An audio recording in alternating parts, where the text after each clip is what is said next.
Welcome back, everybody. I apologize for the lengthy break there in between episodes. Had some computer technical issues and then had to wipe my hard drive, so we had to start fresh. Thus, as you can see, the map is not the same as it was in the previous episode. I could not match it up perfectly, obviously, on the overhead map during the Embark, so I just picked something very similar. The only real differences are obviously we have more grass and trees on this one in comparison. We don't have the super cool black sand, unfortunately, that we found in the first one, but that's okay. And our aquifer on this one is actually on the left side, over here where the river and stuff is. Over here is just mountain range, and there is no aquifer.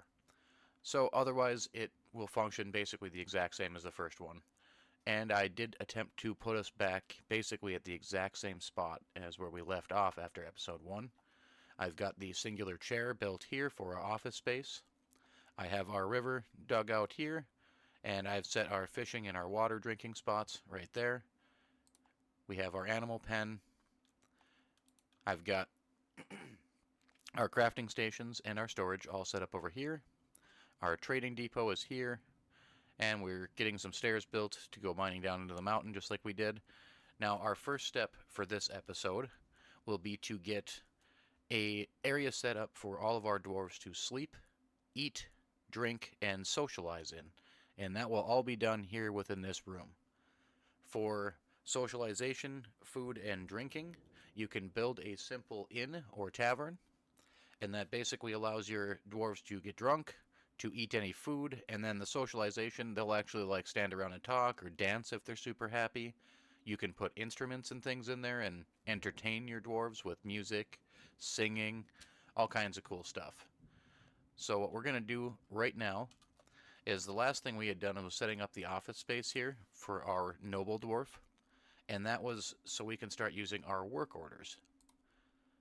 So we did a little bit of explanation on the work orders in the first one, but basically this overhead view here within the submenu allows you to control every single craft station that you can build, all from one menu. So we can do the same thing basically by just individually clicking on whichever one of these that we want to use. So say we want to make a bed.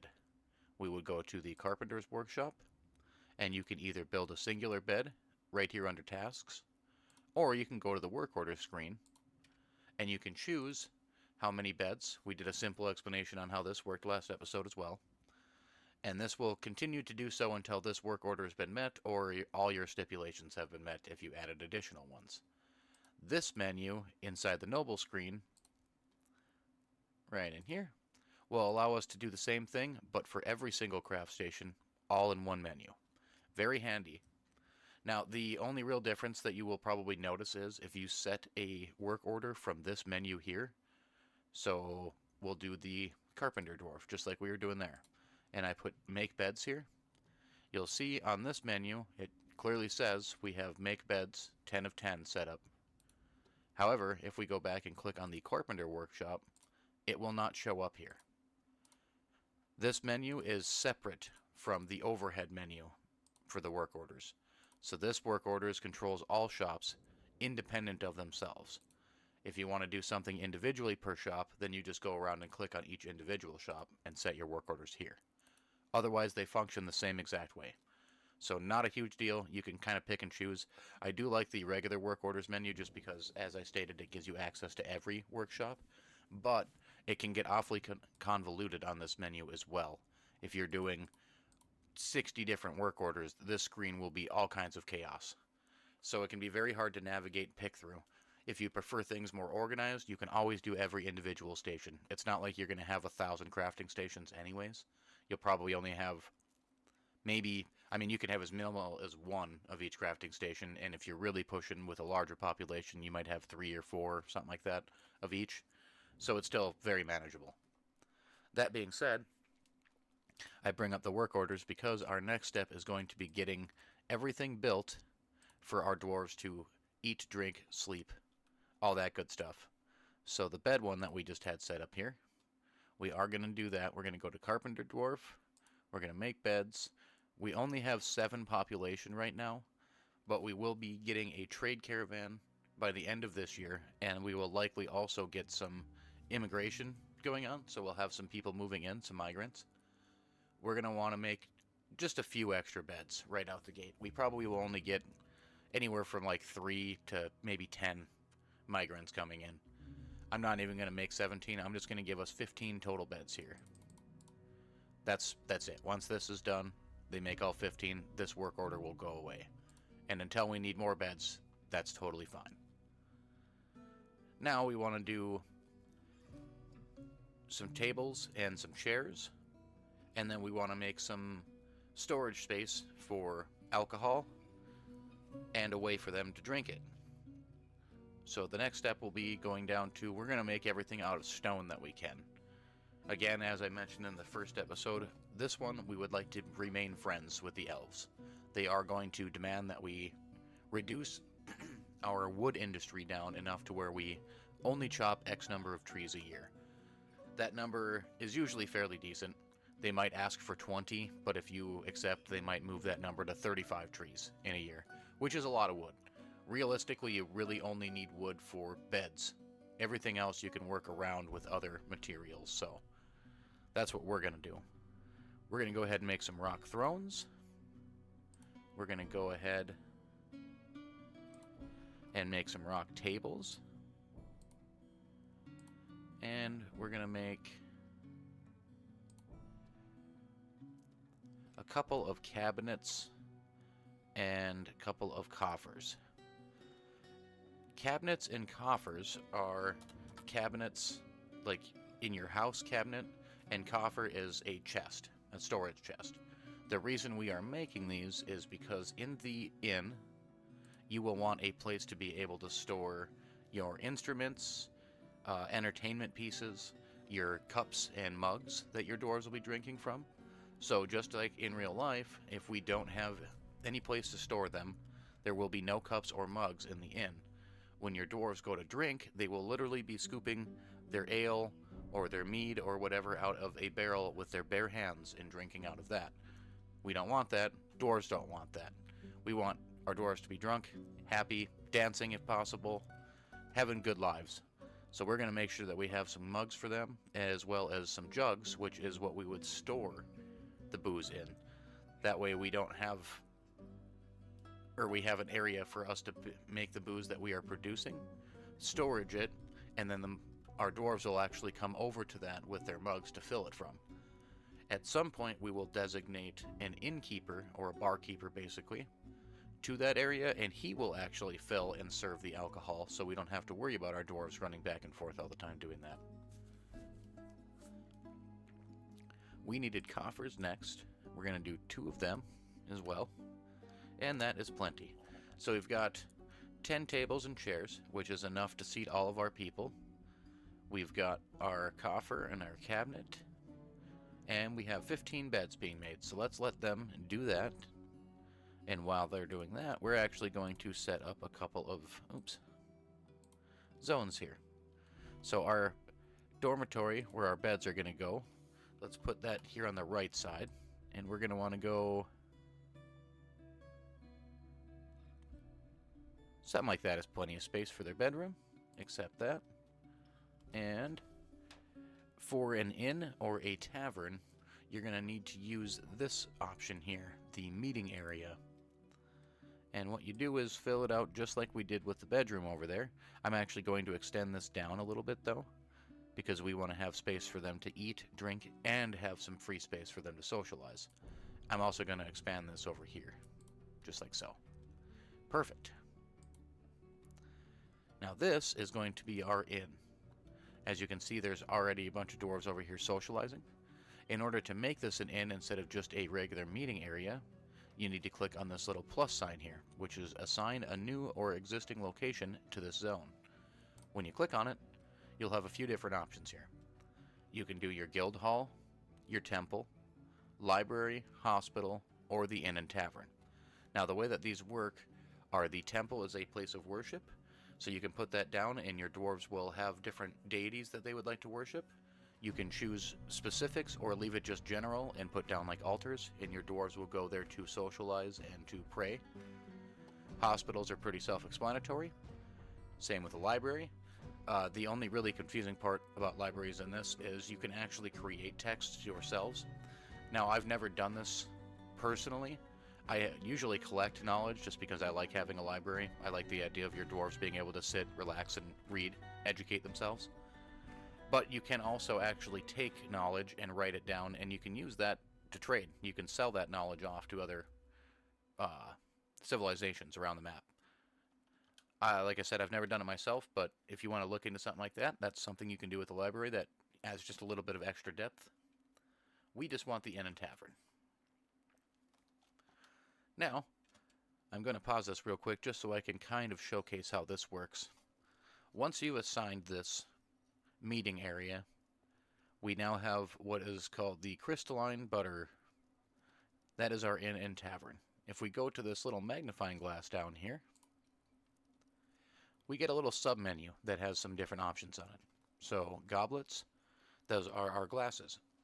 Our mugs, our cups, whatever you're using. The way that this is written out here, this first section, goblets, there's no parentheses or anything like that around it. It's just open. And same with this number 0, right? This here, goblets, this is the number of goblets that we currently have inside of the inn. This number here matches with this. We have 0 goblets at the moment. This being in parentheses, this desired here, this is the number of them that we want to have in the inn. Right here, same thing, it's in the parentheses. These two match together. We want to have 10. We currently have 0. A little bit confusing, but once you figure it out, it makes total sense. Same thing with the stored instruments, works the same exact way. We have 0, we want 5. And then you can set your tavern keeper and your performers and all that stuff. Right now, we're not going to worry about these two. Once we get a few more population, which we did, just get 7 immigrants, we now have 14. Once we get up to like 30, 40, we will come back and we'll set this up. Right now, we're not going to worry about it. I just kind of wanted to give you a rundown of how this menu works here. Next thing, we will need to make some jugs and some water or cups and stuff for our dwarves to use. So we're going to come into our craft dwarfs workshop, and I'm going to use this work order screen within the crafting station, simply because we are only going to make a small amount of them right now, and then we're not going to be worried about them again for a while. So we need to come down to make rock, and we want to do jugs and mugs. Jugs are our storage, and mugs are what we drink from. Back down here, mug. All right. So we're only going to make like 5 jugs for now. We only have 14 dwarves. The way that this works too, by the way, is every season, right now we're in late summer, every time this changes, your current population will drink 1 booze and eat 1 of your food. So that means that throughout a year, every dwarf will drink and eat 1 or 4 times per dwarf. So if you have 100 dwarves, you will need to think they're going to eat 400 food, drink 400 drinks in 1 year. That's a really good way to break this down and a good way to balance how much your inventory is. Right now, as you can see, we are nearly out of drink, but we have plenty of food. Dwarves do not really need food. They do absolutely need drink. Dwarves love to be drunk, and they will become very, very grumpy if they do not have any alcohol. So, we're making storage right now for our booze, and we're making some mugs to drink out of. 10's not going to be enough now that we have 14. Why don't we do... We'll do 20. Nice and even number, just like so. Now, those two are going to get done. Let's go back to our inn here, and let's change the number of our desired goblets to how many we're going to have. We don't need those mugs for anywhere else in the fortress. Let's just put all 20 of them in here. Now, as they get made, and once we put down the cabinet and the coffer in here, our dwarves will take them from the crafting station, and they'll bring them over and they'll store them in here. Once they're stored in the inn, the dwarves inside will use those in order to get their alcohol. So that's fairly well set up. Now, we've got our work orders all started, basically. We've made 5 thrones, 4 tables, already. We also need some beds. Now, beds we will have to make out of wood. It's one of the only things in the game you don't really have much of an option for. So let's just make 14 beds. We'll let that get done while we're doing everything else. And let's see how our mining went. Did they make it all the way down? Perfect. So what we're going to do is we're going to finish getting this room set up right here. We're going to get a few things produced. We'll get our first trade caravan, take care of that, and then we're going to slowly start working our way down into the mountain so we can get away from the exterior here. The reason that we want to stay inside is because dwarves don't really like being out in the open. They don't like the sun, it's too hot. They don't like rain, it's wet, it's gross, it's annoying. They like to be in their comfy little mountain homes where they're dry and they're away from the sun and they can do as they wish. Now you can build fortresses out in the open and you can survive just fine out there. You'll just be competing with some of your dwarves' desires and things that upset them, like I said, the rain, the sun, that kind of thing. You can fully enclose a fortress and have a roof built over it so your dwarves don't have to worry about the rain and you can still be outside. But this is a very easy, safe example for now. The reason I say for now is because their next update is actually going to introduce sieges. So enemies, oh, this is nice, leaves are falling. These are all the trees. It is the fall, or late summer now, fall basically. So we are starting to get some leaves dropping and some flowers blooming and stuff. Super cool. But as I was saying, the siege fortress is about to drop, which means that enemies will now be able to basically raid you. Right now, previous to the siege update, these guys are safe inside this mountain if I am to shut this drawbridge that we designed. So in the first episode, if you remember, we had built a drawbridge. Why is there a carcass sitting here? Well, they'll come and get it eventually. Anyways, this guy here is a drawbridge, basically. So in the first one, we did a basic explanation, but we didn't have the parts built yet. We'll likely get that set up today, just to kind of showcase it. But when we go to build these guys, we get the option as to how we want them to open or close. And we had designed this to close itself inwards, basically. So in the last map, our cave was actually on the left side. So our bridge was opening from this side, like raising up, and it was sealing itself closed on this side, which is the same way we have it set up now because I wasn't paying attention. You'll see the gears on this side. That's what that means. This is going to turn, raising this side of the bridge up. Now we'll have to fix this for this, obviously, because that will do us no good. But in the other one, the cave was on this side, so when this side raises up, it actually creates a solid wall, basically closing this passageway off.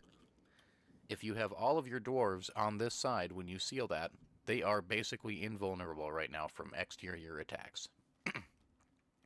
Any enemy civilizations, any random animals, ancient beasts or anything like that that show up will not be able to get into your fortress.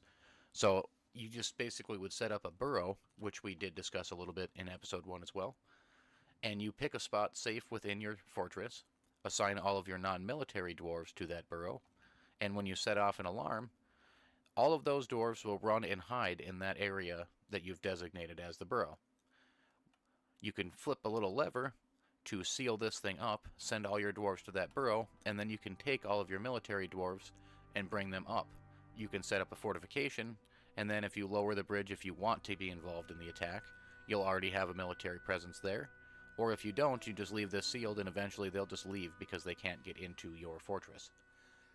The new update is going to change that. They will be able to mine through tiles, they'll be able to break things down, so they will actually be able to get through this anyways. That will be changing very shortly. For now, though, that is the reason why we do that.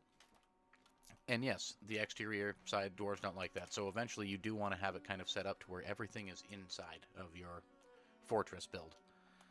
Now, the only things we really need out here currently are fishing and water, and a spot for our animals to graze. You can do all of that inside of the mountain once you get far enough down, basically. You're looking for specific things. Water, we can use the aquifer that's inside, and we can just make a well in there, or we can even take this water and keep building trenches down and just bring it all the way down into the mountain with us. However you want to do it, it's kind of up to you, but we will showcase how to get through the aquifer at some point throughout the series, as well as a good way to divert some water over to make wells, and a few different ideas on how to use it, making pumps, dredging out like we were just talking about there. There's a bunch of different concepts. But for now, let's just let these guys kind of finish that up, and let's start putting down some of our furniture. So, we wanted tables and chairs to eat and drink from. So let's go table. Okay, so one thing I'm going to note here that I did not pay attention to before I set that down. Table. If you come up to here and you click this little box, keep building after placement, this will let you keep placing them instead of having to constantly reopen the menu. Sometimes my brain does not function very well, so I kind of forgot to do that this time, but it's very useful, especially if you're going to be doing something like this where you're placing a bunch of furniture at the same time. There. Now, next one will be chairs.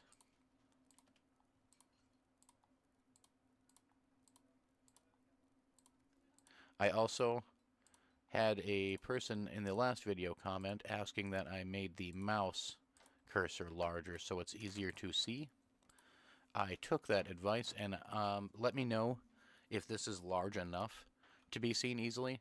My monitor is a 2440, so it's kind of a little bit wider, and on my end the mouse looks fairly good. Right now it's actually very large compared to what I would normally use, but in the video I can definitely see how it is difficult to see it.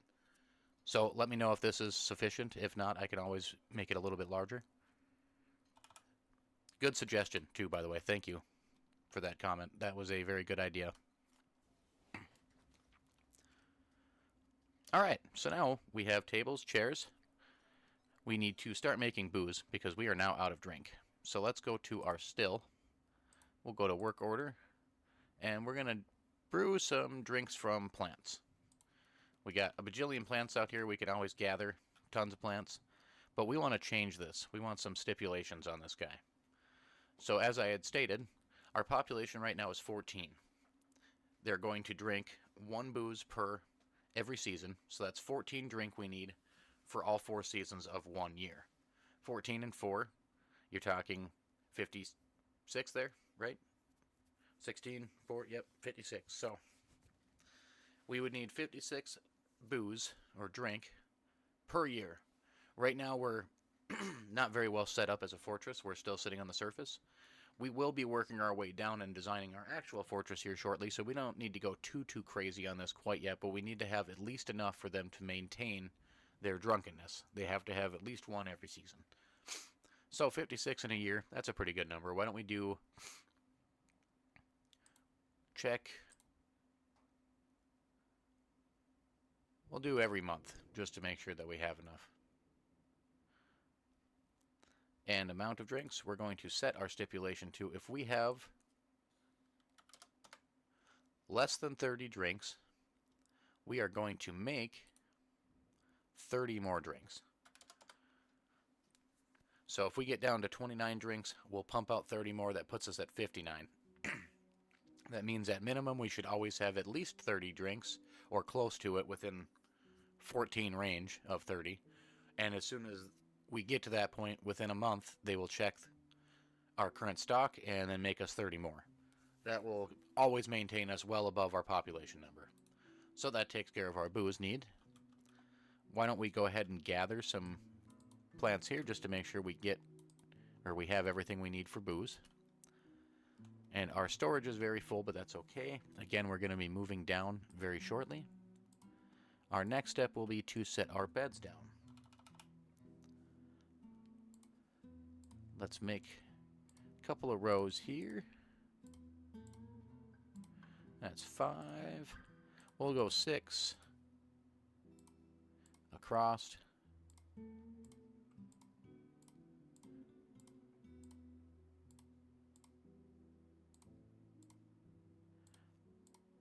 There, that is 14 beds there. That's 1 bed for every dwarf, so they should be satisfied with that. Let's let them put those down.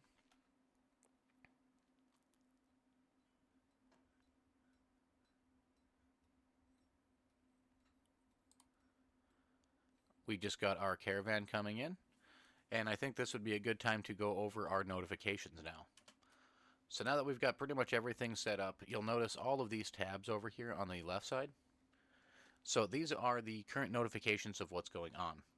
This top one, the canceled or slash, this dictates basically all kinds of different notifications. It'll tell you about dwarves canceling a specific job they were doing. It might be, well, we'll just go through the list right now. There's nothing to catch in the central swamp. So that means the fisherman, or a fisher dwarf, ran over to the swamp, tried to catch something, there was no fish. They canceled that action. Fisher dwarf cancels fish in dangerous terrain. Could be a number of different things. He might have been trying to fish up on the mountainside, something like that. Canceled that action. Stonecrafter cancels dig channel, could not find path. When we were creating this trench earlier, this would have been canceled because maybe he was trying to dig in this spot here, but somebody had already dug over here and it was flooding out. So he tried to leave instead of digging because it was unsafe in there. That's basically what that means. This little notification bar here is mostly just them canceling different actions with a reason as to why. You can also see things like the animal is inaccessible for the planter cancels pen and pasture kind of a thing. That means that another dwarf might have been using the animal. It might have been doing something else when the dwarf went to go get it. All kinds of different things. Not necessarily always super important, but you do want to kind of keep an eye on it for things like the dwarves suspended the construction of a firelight table. That means that one of these tables here did not get built. And you'll notice this one here is still the blueprint. You come down here, click resume, and now they will go ahead and do it. Let's get rid of that. This notification is all the things that we've hit while we were mining. Why I like to keep this one up is you can use gems and things like that for trade. So it is nice to have a little list of the current gems that you've found.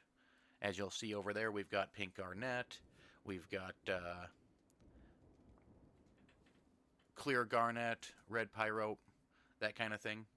Those are different gems that we can sell, a faint yellow diamond, when the trade caravan comes around. It is nice to have the list of those things over there, so it's easy for us to see what we've gotten, and it's also a good way to keep track of the ore that you've attained. So as you start mining, you're going to find iron, silver, gold, platinum, adamantite much later on, all kinds of things. If you do not clear this notification, the list will continue. So whenever you need to know or are curious as to what you've found so far, you can just take a quick look over here, see exactly what we've got. Now that I know we've got some tetrahedrite, which is nice, the rest of the stuff is just gems for the most part, and we've only really gotten one or two, so not too important right now. We'll clear that out. This is obviously weather notification. The weather's cleared 4 different times actually, and autumn is coming. This is our migrants notification. We got 7 new migrants when this came off. One of our animals has become a stray ram, which is fine. We don't really have anybody taking care of the animals right now, so that is going to happen. This is all of the work orders that have been completed. We've made our cabinets, coffers, beds, jugs, our thrones, our tables. We actually have beds in here twice for some reason. We don't have 29 beds made though, so I'm not really sure why that was redundant, but that's okay. We got one of our dwarves has become a stone worker. That would have been the guy that was probably creating our coffers and stuff since he was working in the stonecrafter's station. And the outpost liaison, Vukar Zesadom from Edudib, has arrived. This is a guy that comes along with like the trade caravan. He comes a little bit earlier and he's going to tell us about news from around the map. He's going to ask if we have any material recommendations, or requests, I should say. Things that we want for the trader to bring for us next time. And he's also going to tell us if there's something that they need from trading. So if they are, say, in dire need of weapons, that guy might tell us that the next caravan that comes by will pay 200% the value of any weapon because they're in need of them and it's in demand. So if we sell them any of the weapons, we'll make double the profit, basically. The way that money works in this game is you don't really hoard wealth. You don't have like a stack of gold sitting around anywhere. When you trade with the trader has to be the one to make a profit. So we trade our goods for a less than equal amount of their goods. They make the profit from the excess goods that we give them. They go off, trade it with somebody else, etc., etc. So when we trade off, we're always going to be taking a loss, but we're actually trading for things that we might not have access to or things that we just cannot produce here, things we're in desperate need of. That also gives us value based on our stockpiles. If you look up here and highlight the name of your fortress, you will have a created wealth tab. This shows you all the different wealth and stuff that you have made by like mining, crafting different objects, weapons, armor, furniture, you name it. And the imported wealth you see on the bottom is how much money that we have taken in from exterior things. Now, the reason we have imported wealth as 2,000 is because of the caravan that you start out with, your wagon. This will actually go up as we trade with caravans that come by, as will the exported wealth. As we sell things off to the trader, we will make exported wealth as well. This determines how much your fortress is worth, and that will also determine your standing with the dwarven civilizations around here. As this goes up, you will be promoted to a higher rank of dwarf. Your nobles will start requiring better and nicer things in order to keep them satisfied. But for now, we're very basic. This is not too important at the moment. We're basically a little baby fortress. So let's let these guys get the rest of this stuff kind of figured out. We've got most of our... Oh yeah, one thing I did forget to put down was our cabinets and our chests. We wanted to do this in the inn here, so they have a place to put their mugs. There. We'll let those guys put that stuff down.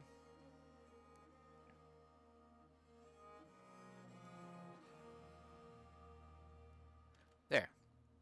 Now if we look at this guy, we have 16 of 20 mugs, or goblets, stored inside of the tavern. So now, all of our dwarves can use a goblet to drink their booze with. We also now have 45 drink made, so they should be happy. Drunk dwarves are happy dwarves. That's all taken care of. Let's go ahead and deal with our diplomacy. So, Vukar, I am your liaison from the mountain homes. Let's discuss your situation. This is the guy I was just talking about that comes before the caravan. Tells us about the news from around the world, just like this. There is much to share. Information added to Civilization World Info. Basically, that's updating you on things that have changed around the actual world map since you started playing. Now, this is the list of requests, items that we want sent to us next time the caravan comes around.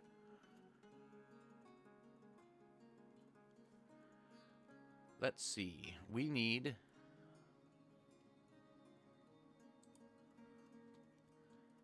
some seeds. We're going to go ahead and get some extra plump helmet seeds because that's what we're going to make all of our booze with, basically. Why don't we get some cave wheat and we'll do some rock nuts. We don't really need any anvils or weapons or things like that right now. Let's see if there's anything else of importance. I guess we could get some pets. That's not a bad idea.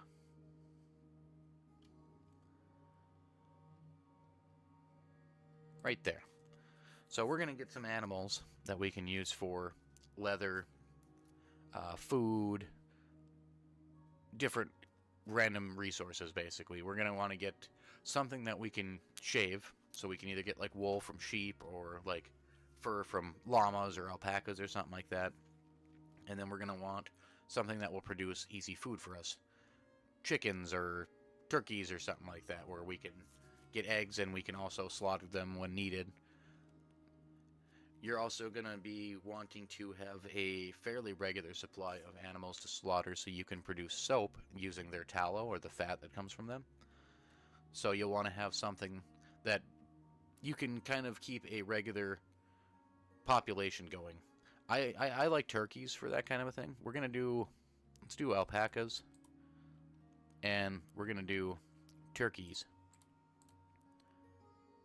Now you'll see on this side here that the prices are affected by that.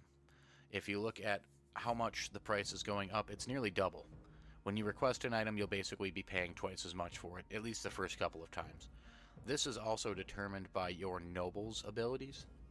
When we started, we only had one dwarf we assigned to be the noble of basically everything. There we go.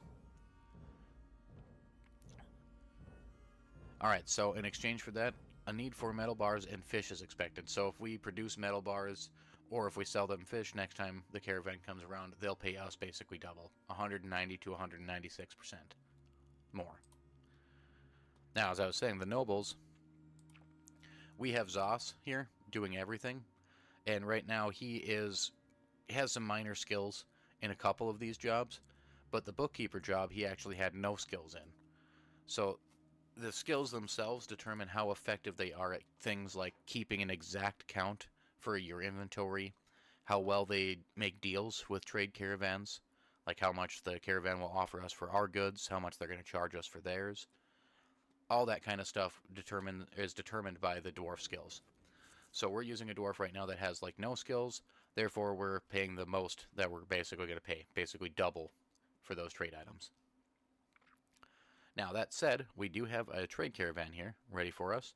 You'll notice these items that they have stacked up here on the left side. These are the items the trade caravan has brought with them and are willing to trade. This empty shelf here on the right side is the items that we want to trade with them.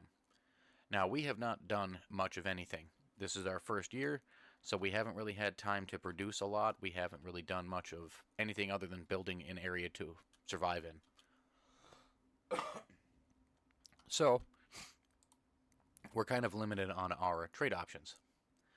What we're going to do, though, is going to come in here, and we're going to hit this broker requested at Trade Depot. That tells our noble, the broker, that we need him down here to conduct a trade for us. And then we're going to hit this move goods to from the depot. This is items we want brought to the depot to sell or trade, or items we want taken from the depot that we don't want to trade anymore. The only thing we're really going to have that's going to be worth any money is some rough gems. So let's just jump right in here, and we do. We've got 1, 2, 3, 4, 5,000 and maybe 6,000 worth of gems to trade. The downside is this is our first trade with an unexperienced broker, so we are not going to make a very good deal. But we do want to establish a trade, and we want to be able to get a couple of items at least, or resources that we can use. So we're going to basically end up trading off all of these gems for likely just a handful of stuff from them. The value is going to absolutely suck too. We might have 6,000 worth of gems, but we might only get 2,000 worth of actual stuff in the trade. That will get better as you improve your dwarves' abilities and you become more known by the other civilizations. Okay, so everything is put in the depot now. The way that you can tell that is if you click on this trade depot and you're not done, it'll actually say how many items remaining up here. That's how many items are still left or yet to be brought and dropped off. Once that's gone, you know it's all good. And this trade button will light up once you have at least one item in there. Now if we click the trade, this opens up the trade screen. So these are all the items that were brought to us from those guys, whoever the traders happens to be. This time it's actually dwarves, but it could be elves or whatever else. And then the right side here is the items that we brought to sell. So we're going to go ahead and just poke our way through. We don't really need any bars or gems or blocks. No rough gems. I don't really need any chains or flasks. It would be nice for us to get an instrument. This is a nice fancy instrument. You see these little connotations basically around things that are produced. These are basically telling you that they're well made or fancy, an expertly crafted item. The more of these symbols you see, the fancier or nicer it is. And dwarves like using fancy things. So when you see that kind of a thing, that means that this is an exceptional item, and the dwarves will get even more happiness out of using it than they would out of a regular one. However, that also means the value goes up. As I just mentioned, we're not going to get very much for our trade value here. Of like 6,000 worth, we might be able to get 2,000 worth of trade. If we buy that, that is half of our trade value basically gone already. And as much as that would be nice, the dwarves would love it, we just don't really have that kind of money. So what we're going to do is just buy this. The reason I'm getting an instrument is it's just extra happiness. Putting one in the inn will allow for people to play music in there, an entertainer or something. And your dwarves like listening to music while they get drunk and socialize. It's just more fun. So that said, we want one instrument. I'm not going to worry about any toys quite yet, but these are for kids, so it gives them something to do. We'll get into children in depth a little bit later, just because they're very complex. They basically act as any regular dwarf, except they can be affected by things more than the adults, and doing things in their childhood that would traumatize a child will make them very upset as adults as well, which could make things extremely difficult for you down the line. If you have a lot of children right now and you're traumatizing them all, as they get older or you lose other dwarves and they start to take over, you're suddenly going to notice that all of your dwarves are angry all the time because they had terrible childhoods. You don't want that. It'll be very hard to come back from something like that if you've done it for long enough. The longer it goes on, the worse it becomes, basically. But we don't have a lot of kids right now. There's really no need for any toys because, like I said, there's just not enough children to use them. We don't need any mini forges. Cages. Cages are your pets, basically. There can be empty cages like this guy here, just a zinc cage. Or there can be cages with things inside them. We wanted alpaca and turkeys. They've only got a female alpaca and a male turkey right now. But that's okay. We're going to take them both anyways, just because. Barrels are storages, so they can be empty, just like this guy here. It's just a pear wood barrel, nothing in it. Or they can contain items, like this one here, which contains one item, and it's a dwarven wine barrel, which means there's one dwarven wine inside that barrel. Pretty easy. We don't really need any of that right now. We can produce our own. Buckets. You use buckets for water transportation, and this is a super fancy bucket. Plus mark, all these connotations here. This is a very, very, very nice bucket, which you can tell because it's literally made with a fairly basic material, goblin cap, but it's worth 1,000 for a literal pail for water. But it's extremely fancy. Your dwarves would love that. We can afford it. Weapons. We're going to end up making our own weapons at some point, but I always find it nice to grab just one, so if you decide that you want to have a militia commander assigned early on, you can give them a weapon or some armor if you happen to have some of that too. I'm not buying anything super fancy here. In fact, the silver warhammer for 100 is actually quite a deal. That's a good warhammer and fairly cheap. It's fancy, it's silver, your dwarves would love that. I'm actually going to buy that one. I was just going to get the battle axe, but being that that's silver, that's super nice. I don't really care about the rest of these right now. Steel picks and stuff like that are awesome. The nicer the pick, or the better the pick, the faster they can mine and stuff, but again, it's just too much money. Trainings. We're going to grab one training weapon. I'm not going to worry about any armor right now.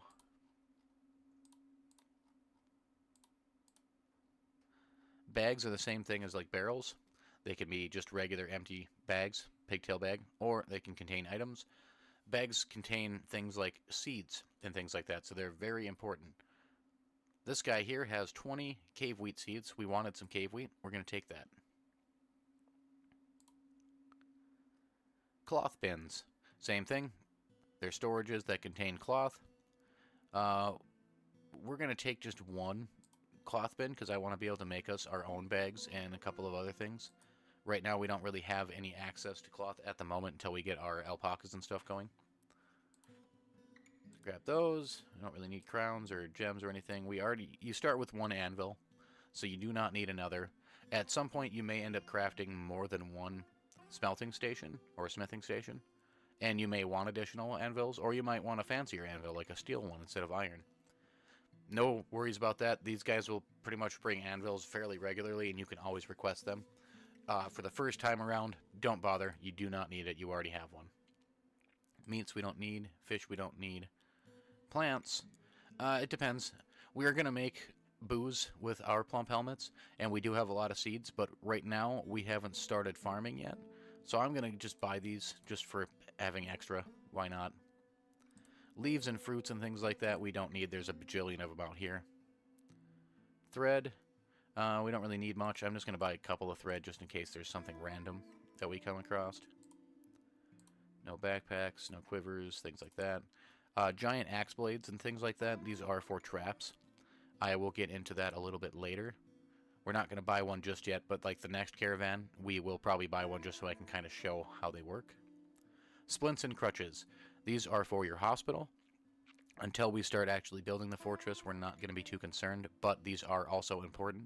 You can make them, but keep in mind, you can purchase them when they come around if you need some.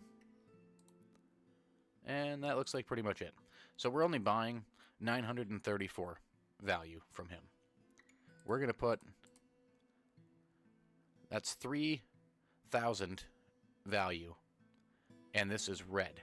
So this being red means he absolutely will not make this trade with us. In fact, this is like disrespectful in his eyes. Even though we're only getting less than 1,000 value from him and we're giving him 2,000 value worth back. That's more than double. But because of our lack of skill for our broker, as I mentioned, and the fact that we do not know these guys, we have zero reputation, they're going to make us a terrible deal, basically, the first time around. We just got to deal with it. We'll add another one in. Now you'll notice that it's yellow. Now this is basically kind of like a fair trade. They might take it, they might not take it. Usually this is telling you that you're getting close to the range. If we add another one in there, and let's see how many of these. There we go. 2 of those. You'll notice now that we're at 4,200, it is green. This is a good trade. They will absolutely accept this. You're actually going to earn some respect with them, basically. You know, this is also slowly building up your broker skills. We're going to hit accept or trade now. He's going to take this, and he's going to also give us a little message up here saying, like, yes, thank you. I'm very happy with the trade, or something like that. Ah, wonderful. Thank you for your business. Yeah, just like that. There we go. And the trade has been done. Now, we did take a major loss there, as I explained, but that's okay. We've built some reputation. Our broker got a little bit more skill. And as we get better at the things we do, our deals are going to be better. Now, we no longer need our trader here at the depot. Our broker can go do whatever else he wants to do. You can also take your gems and stuff back out of the trade depot. I don't always worry about that. I normally just leave them in there unless it's something specific. Like gems and things, I'm only going to use them at a gem cutter at some point in time. Right now, I don't even have a gem cutter built. I don't need them taken out of there. So we'll just leave them be. We're going to unpause it. And I think we're actually getting to a pretty good spot to wrap up for this episode. The next one, we're going to go ahead and get started on actually building our fortress. We'll mine our way down and look for the cavern layer. And we will also pick a floor and we'll start laying out a full-on fortress. We'll be building individual bedrooms.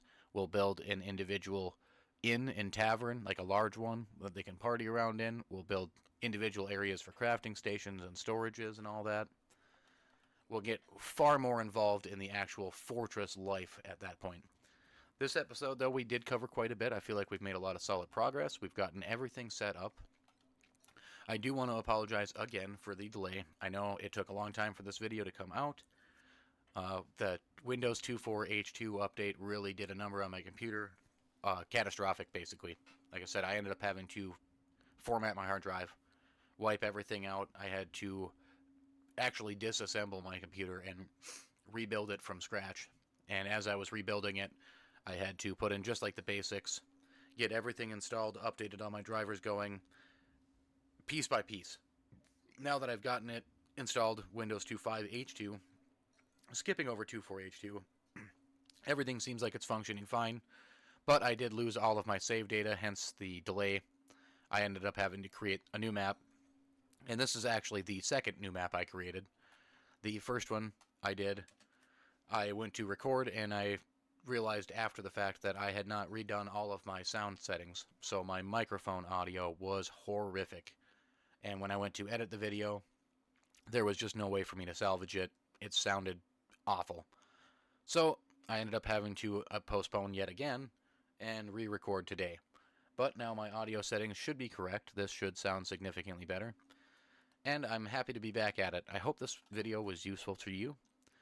I will link the first video at the end of this in case you missed that and are interested in watching it. And I look forward to seeing you guys in the next one. I'm actually going to be recording that one within the next couple of days, so hopefully that one will be out within, 5 or 6 days of this one instead of like a week and a half. I do appreciate everybody's patience. Thank you, and thank you for watching. Until next time, I will see you later.